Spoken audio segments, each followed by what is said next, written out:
स्वागत है आपका अपने YouTube चैनल पर। तो बच्चों, पिछले क्लास में हमने औसत के बारे में जाना और लगभग हर टाइप के औसत के सवाल किए।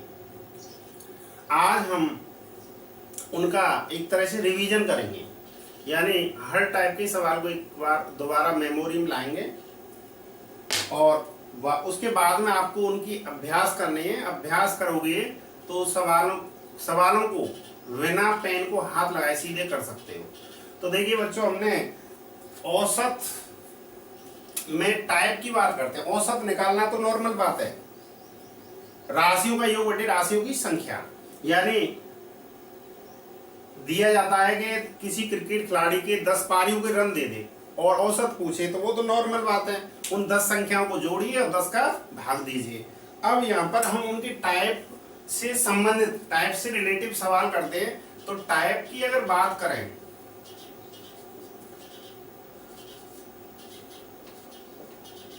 टाइप ऑफ एवरेज,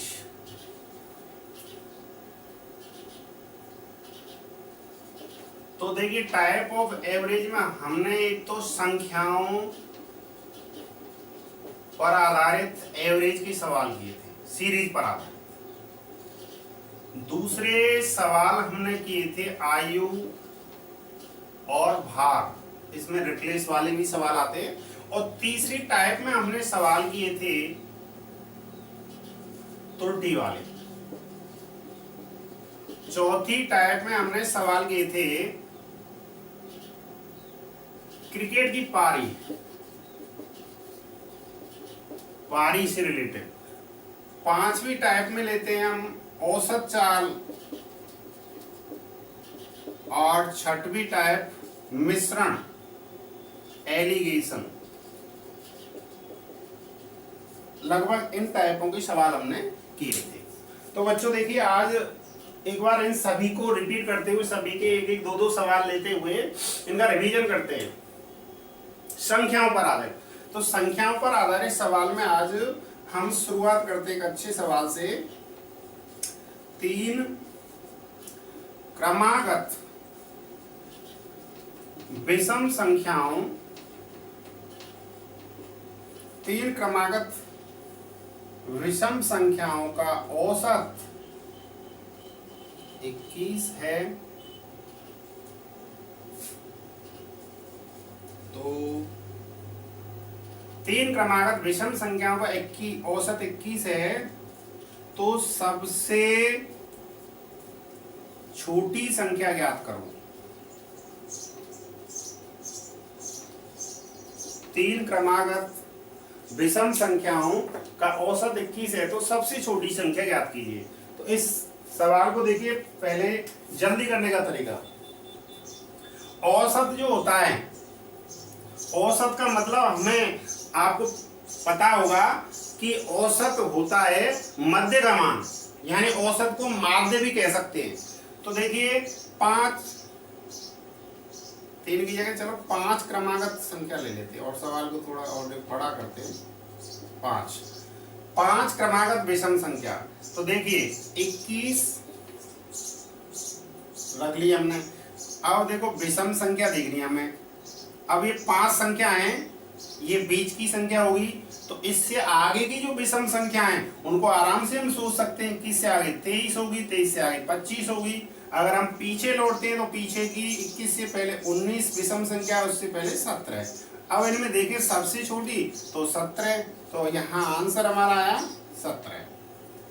5 क्रमागत विषम संख्याओं का औसत 21 है और सवाल पूछा जाए सबसे छोटी संख्या का, तो उत्तर आ जाता है 17। सबसे बड़ी पूछता है तो 25। अब देखिए इसको बेसिकली जैसे करते हैं, ये तो सीधा तरीका है। इस तरीके से करने के लिए हमें पेन उठाने की जरूरत नहीं, सीधे ही माइंड में सोच सकते हैं। जैसे सबसे छोटी पूछ रहा है तो 21 से 2 संख्या बैक में सोच लीजिए। अब देखिए इसको बेसिक अगर करते हैं तो फंडा क्या है सवाल को करने का। हमें पता है कि जो विषम संख्या होती हैं, क्रमागत जो विषम संख्या होती हैं, उनमें 2-2 का अंतर होता है। 2-2 बढ़ती हैं, अगर पीछे लौटते हैं तो 2-2 घटती हैं। अब देखिए उनको मान लेते हैं। माना 5 क्रमागत विषम संख्याएं, अपनी नॉलेज बढ़ाने के लिए बेसिक तरीका भी आप पे आना चाहिए। माना 5 क्रमागत विषम संख्याएं, तो देखो इस तरह मान लेते हैं, एक संख्या तो x मान लेते हैं। अब देखिए इससे आगे की x+2 लिखते हैं, इससे आगे x+4। ऐसा क्यों किया? क्योंकि दो दो बढ़ती हैं, x है तो अगली x+2, इससे अगली x+4। इससे पीछे भी देखते हैं तो पीछे x-2 और x-4, इधर दो दो घटेगा। अब इनका योग करते हैं। योग क्यों कर रहे हैं? राशियों का योग बटे राशियों की संख्या बराबर औसत होता है। तो अगर हम इनका योग करेंगे तो देखिए सीधे 4 से 4 कट जाएगा, प्लस माइनस के 2 से 2 कट जाएगा, x रह जाएंगे 5, यानी योग 5x आया। अब इसको हम समीकरण बनाते हैं अकॉर्डिंग क्वेश्चन। तो 5x के बराबर में हम लिख सकते हैं, ये राशियों का योग है, उसने दिया औसत 21, तो राशियों का योग होगा औसत 21 को गुणा राशियों की संख्या 5 से गुणा कीजिए, 21 पंजे 105। तो 105 5 से मल्टीप्लाई वो डिवाइड करेंगे, 5 दूना 10, 5 एकम 5, 21 x का मान आया। उसने पूछी है सबसे छोटी संख्या, तो सबसे छोटी हमारी x-4 है, तो 21-4 यानी वही आंसर 17 है। तो इस तरह से इस सवाल को हमने दोनों ही तरीकों से देखा, बेसिक और ट्रिकली। आगे देखिए संख्याओं पर आधारित सवाल में एक सवाल लेते हैं। सवाल लिखिए 3 क्रमिक संख्याओं का योग ले लीजिए 87 या 27। 3 क्रमिक संख्याओं का योग 81 है, तो मध्य की संख्या ज्ञात करो।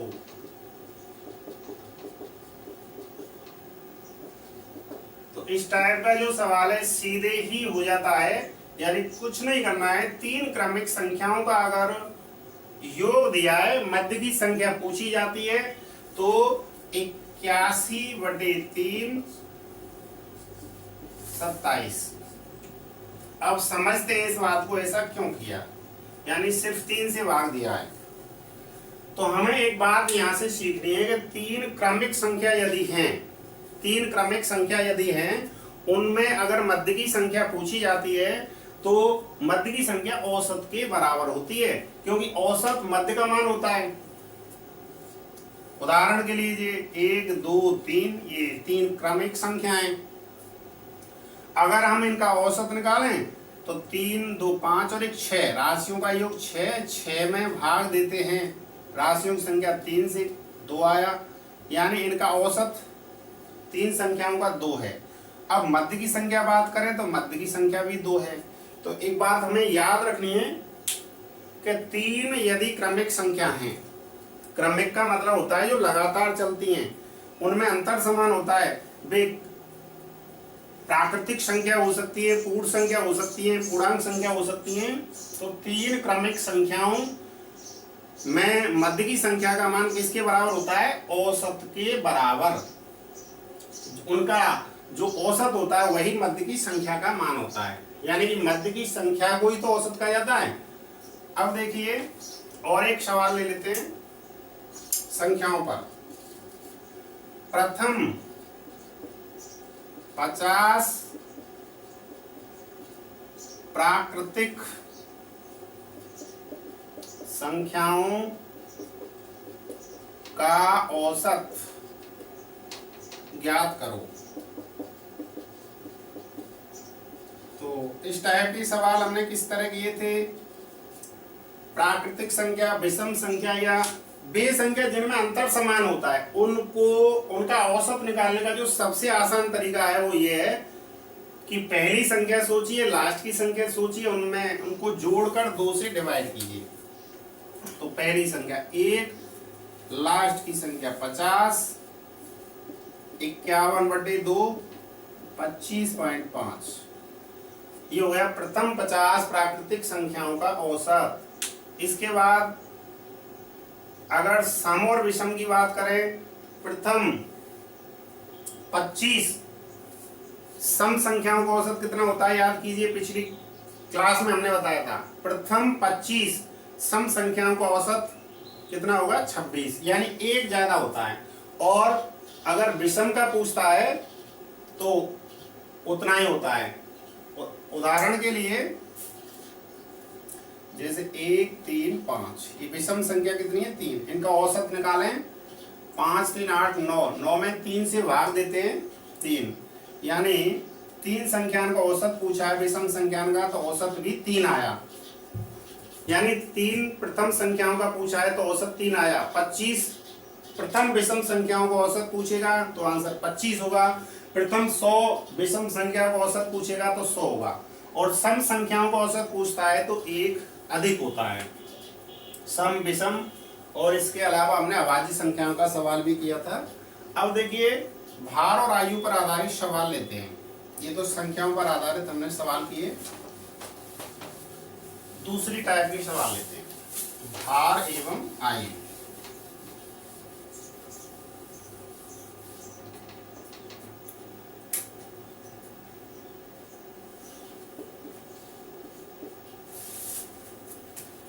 छत्तीस छात्रों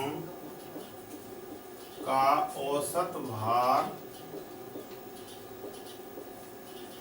36 छात्रों का औसत भार 14 केजी है। कुछ भी हो सकती है संख्या, 15 केजी। अध्यापक के भार को सम्मिलित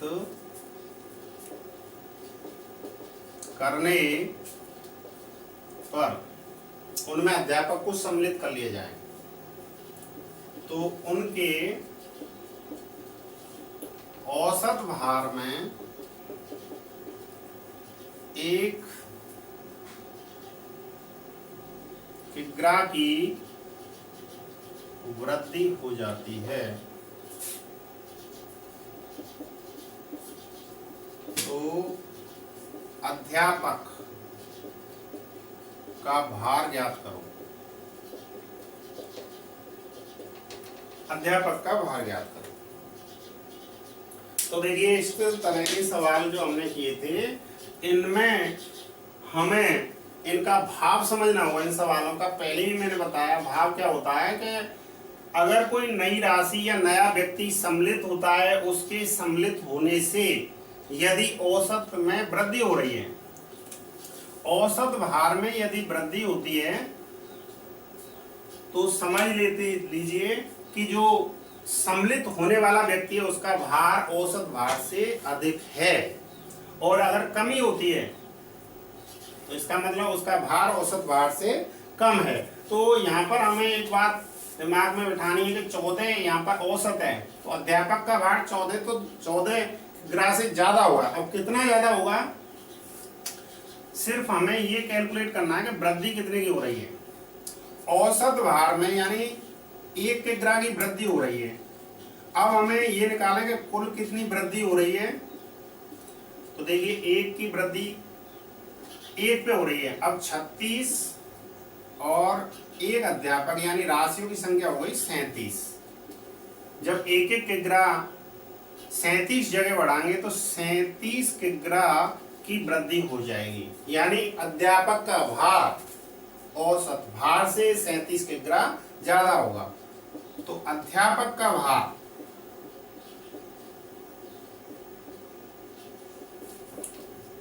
यानी 14 प्लस 37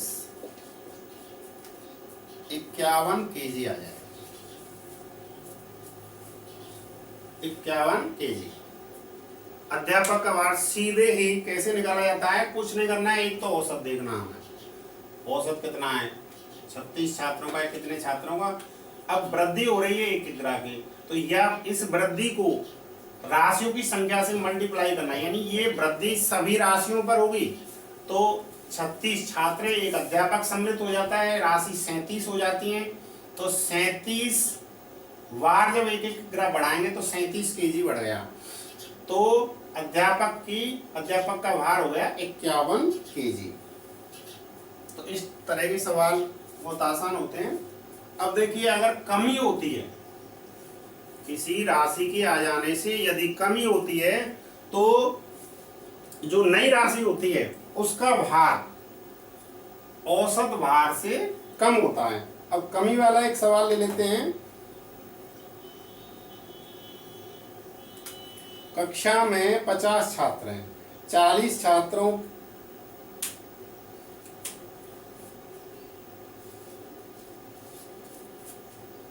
50 छात्रों 50 छात्रों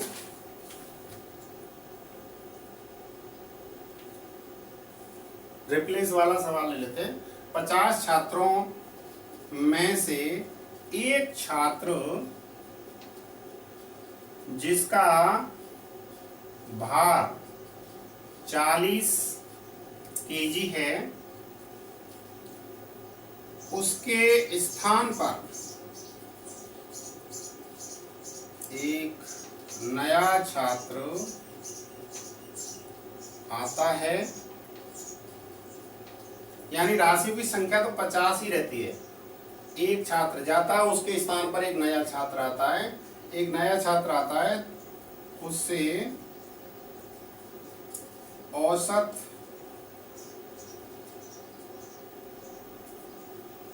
भार में 100 ग्राम की कमी हो जाती है।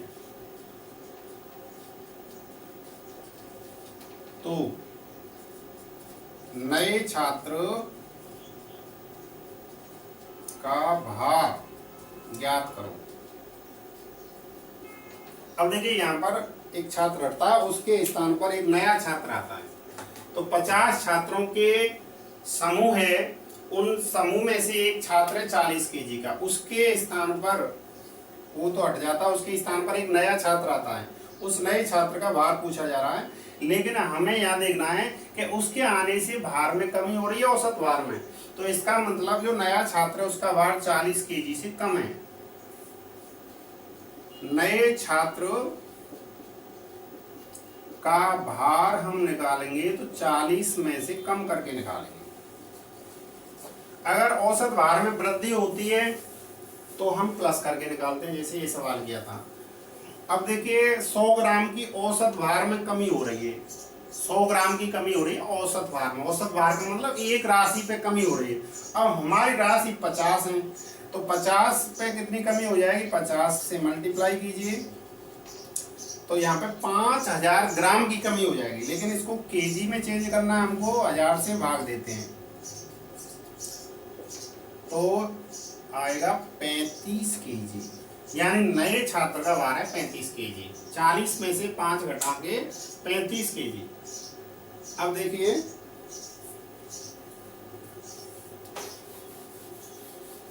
त्रुटि पर आधारित सवाल ले लेते हैं। संख्याओं पर आधारित सवाल किए हमने, भार आयु के सवाल किए थे।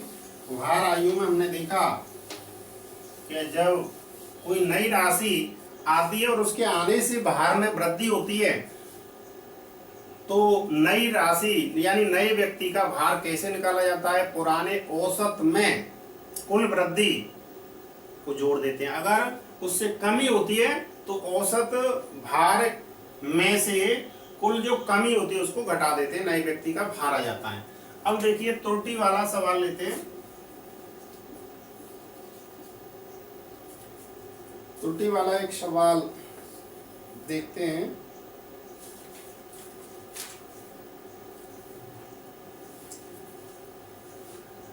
नौ व्यक्ति का औसत भार से संबंध ले लेते हैं। 9 व्यक्तियों का औसत भार 89 kg है।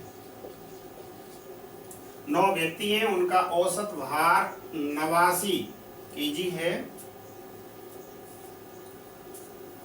उनमें से इनमें से 9 व्यक्तियों में से एक व्यक्ति का भार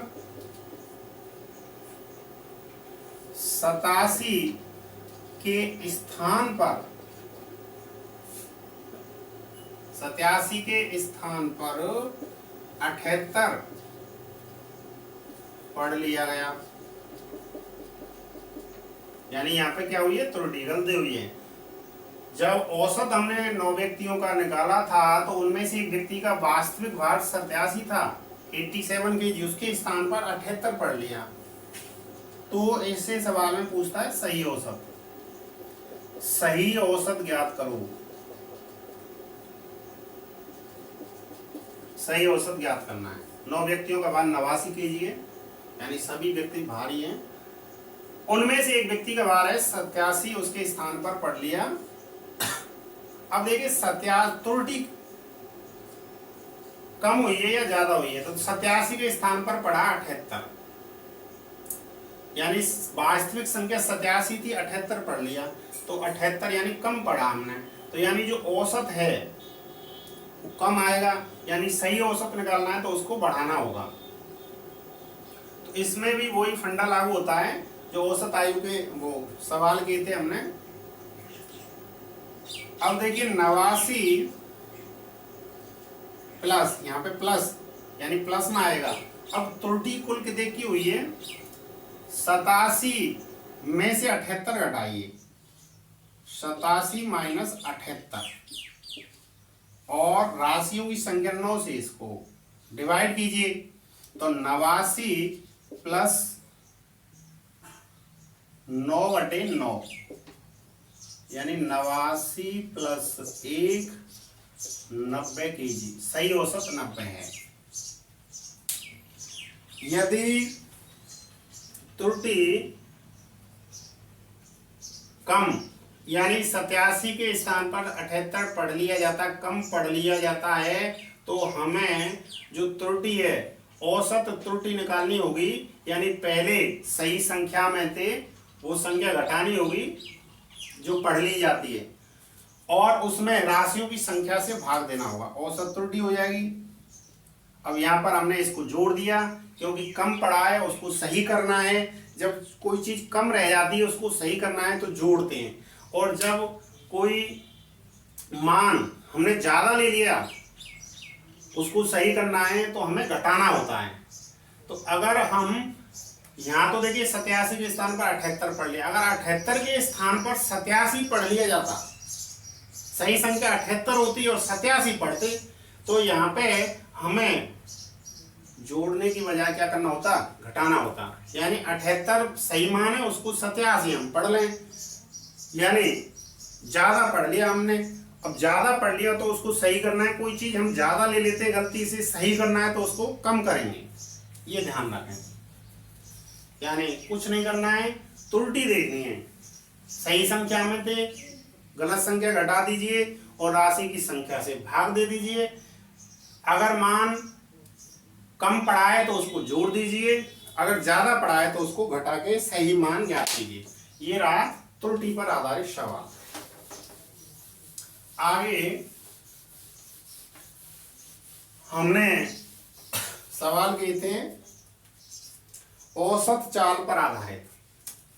तो औसत चाल वाले सवाल आसान है, एक ही सवाल होंगे, ज्यादा नहीं। औसत चाल के सवाल में हमने पढ़ा था, एक व्यक्ति, एक सवाल लेते हैं, मोटरसाइकिल से या मोटरसाइकिल द्वारा स्थान ए से स्थान बी तक, एक व्यक्ति मोटरसाइकिल द्वारा स्थान ए से स्थान बी तक 60 किलोमीटर प्रति घंटे की चाल से जाता है और वापस 40 किलोमीटर प्रति घंटे की चाल से आता है,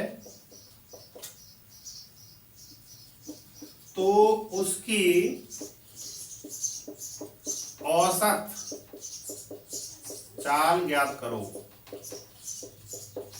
तो देखिए इस तरह का सवाल हमने सीधे 2xy/x+y याद रखना है, इस तरह से करेंगे। यानी जब कोई व्यक्ति एक स्थान से दूसरे स्थान पर जाता है और वापस उसी स्थान पर आ जाता है, जाने और आने की चाल उसकी अलग अलग है, तो औसत चाल यदि निकालेंगे तो 2xy/x+y। x का मतलब पहली चाल जाने की, y का मतलब लौटने की चाल, तो 2 × 60 × 40, यानी दोनों चालन को गुणा करेंगे, दूसरे उनके संग गुणा, नीचे उनका जोड़, 60 और 40 जोड़ेंगे 100, तो 6 × 24 दूना 48 किलोमीटर प्रति घंटे। ये औसत चाल पर आधारित सवाल। इसके अलावा देखिए हमने सवाल किए थे मिश्रण के नियम पर आधारित सवाल, एलिगेशन पर आधारित सवाल। तो देखिए एक सवाल उस टाइप का भी लेते हैं। 280 छात्रों का औसत प्राप्तांक 40 है। 2 से 80 छात्र हैं, उनका औसत प्राप्तांक 40 है। यदि उत्तीर्ण छात्रों का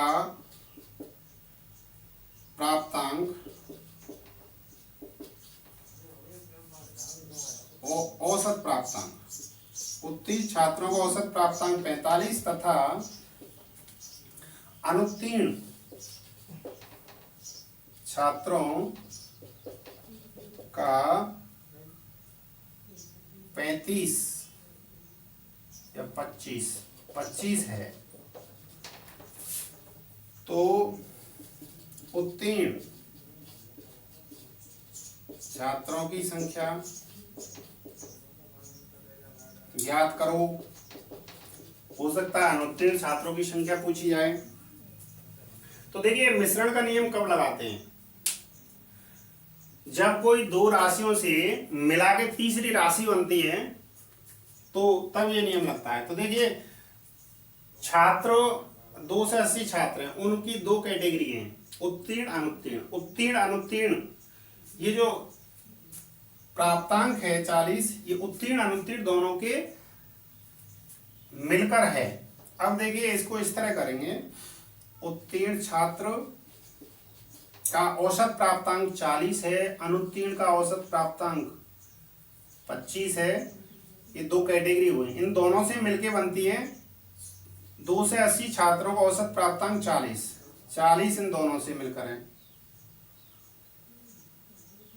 उत्तीर्ण का 40 नहीं है, सभी छात्रों का। उत्तीर्ण छात्रों का औसत प्राप्तांक है 45। अब देखिए इनमें जो डिफरेंस होगा कितने का है? 5। इनमें जो अंतर है वो यहाँ लिखा, और इनमें जो अंतर है ये लिखा यहाँ पे। तो कितने का अंतर है? 15। इनमें अनुपात निकालते हैं, 5 × 15, 5 × 5। यदि बात आती है अनुपात वाली तो 3:1।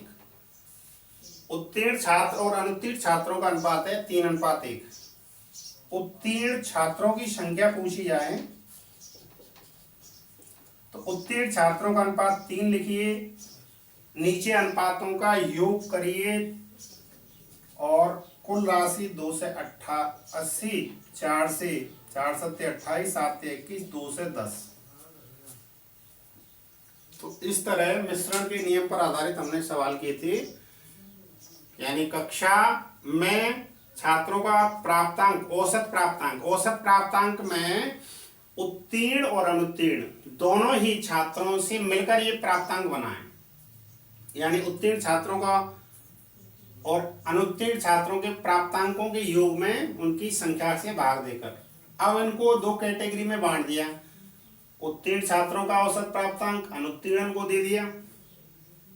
उनकी संख्या अगर पूछी जाती तो इस तरह, क्योंकि इन दोनों के मिश्रण से ये बनता है, तो इन दोनों को उत्तीर्ण अनुत्तीर्ण ये संख्या लिखी, मध्य में छात्रों का औसत प्राप्तांक, इनमें जो अंतर है वो 15 और 45 में थे 40 घटाया 5, 5 दिया 15।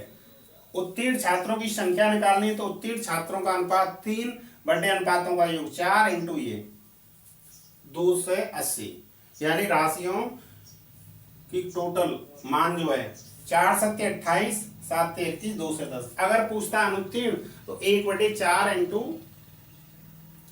2 से 80 यानी 70 आ जाता। अब आगे देखिए,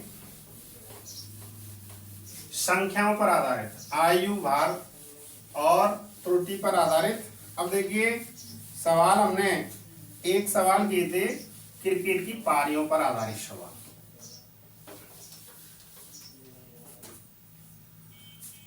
उस टाइप के सवाल और लेते हैं।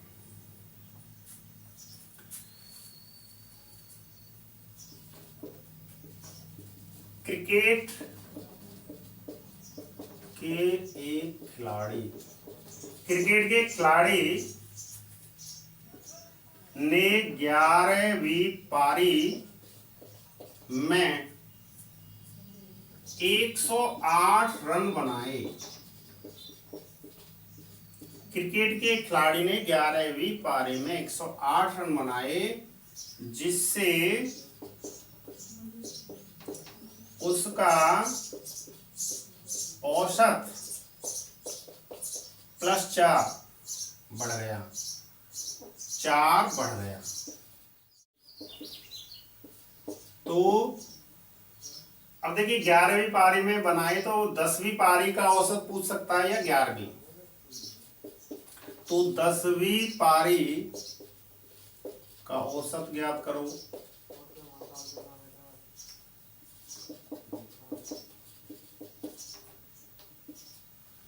क्रिकेट के खिलाड़ी ने 11 पारियों में 108 रन बनाए, जिससे उसका औसत 4 बढ़ गया। तो 10वीं पारी का औसत पूछा है उसने। तो देखिए इस तरह के सवाल को कैसे करेंगे। 11वीं पारी में 108 रन बनाए, उससे बढ़ गया औसत 4, यानी 4 की वृद्धि, औसत वृद्धि है, कुल वृद्धि कितनी होगी 4 इंटू 11 यानी 44, कुल वृद्धि 44 है। इसका मतलब यह है कि जो ये 11वीं पारी की रन है, औसत इससे पहले जो औसत रन थे उससे 44 ज्यादा है। अगर वो 10वीं पारी का औसत पूछता है, 10वीं पारी का औसत, तो 108 में से कुल जो वृद्धि होती है, कुल औसत वृद्धि होती है, उसको घटा दीजिए। औसत वृद्धि 4 की हो रही है, राशि हमारी 11 है, यानी 44 घटा देते हैं 108 में से।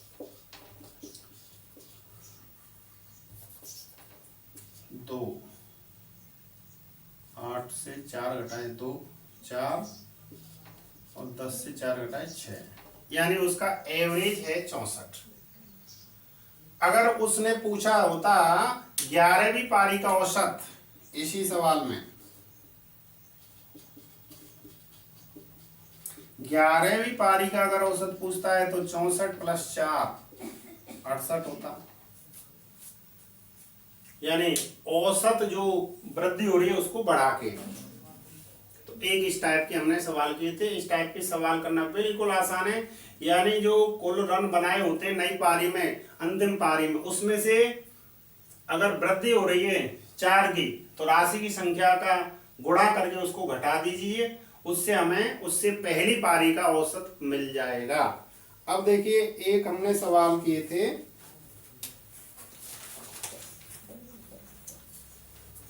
सप्ताह से संबंधित,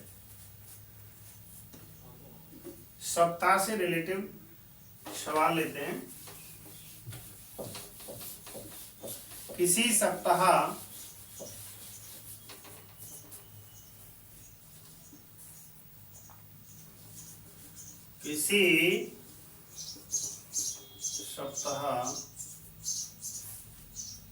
के प्रथम 4 दिनों का औसत तापमान 40 डिग्री सेल्सियस है। अंतिम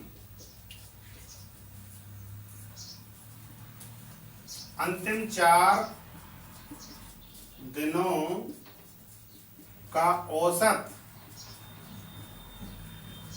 तापमान 41 डिग्री सेल्सियस है। तो चौथे दिन का तापमान ज्ञात करो।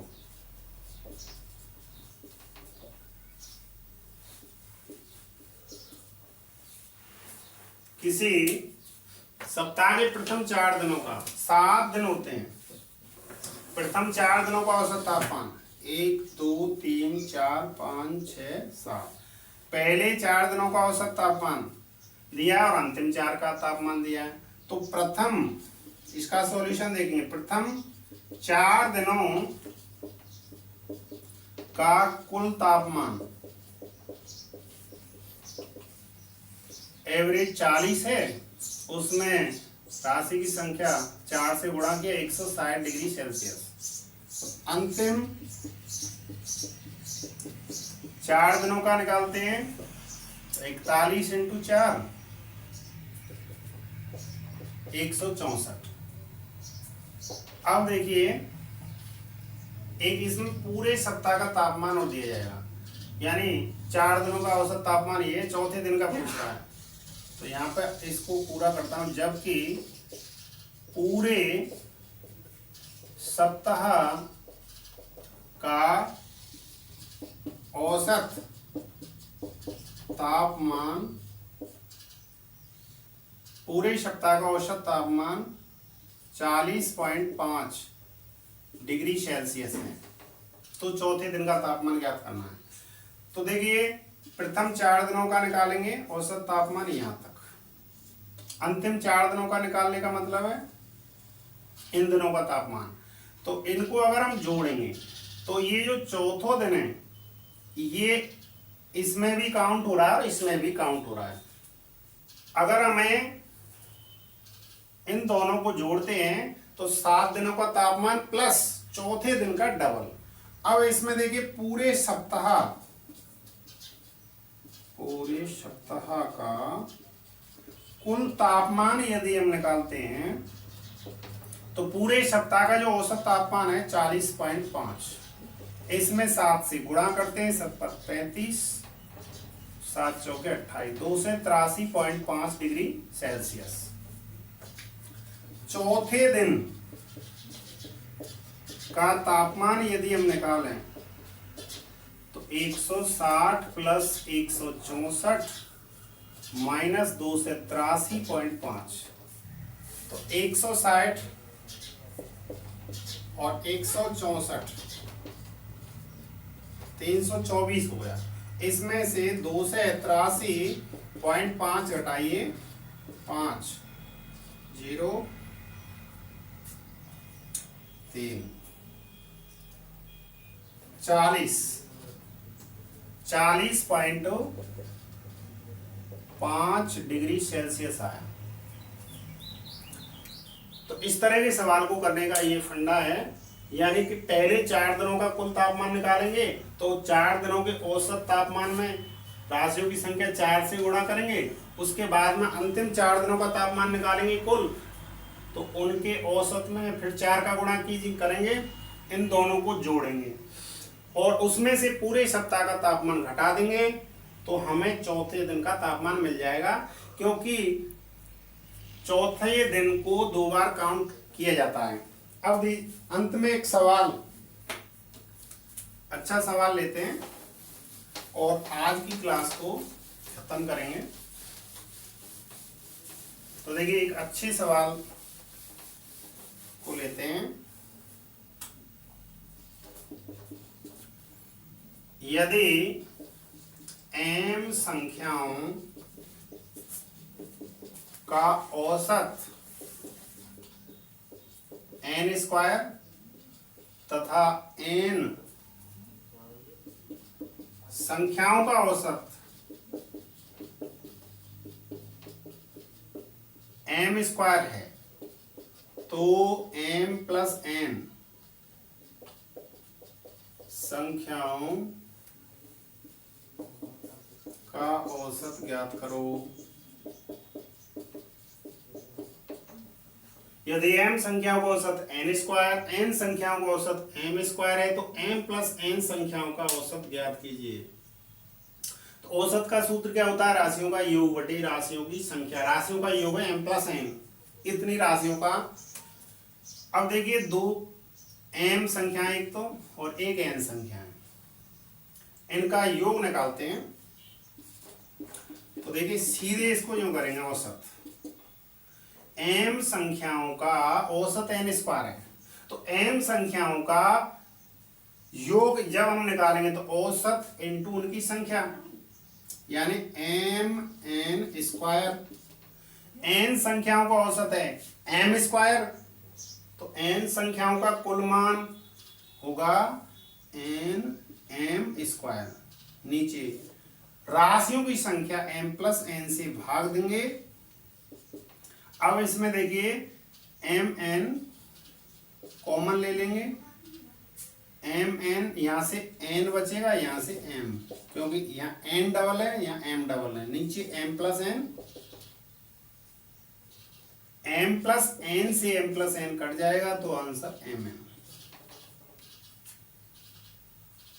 तो एवरेज के हर टाइप के सवाल हमने पढ़े।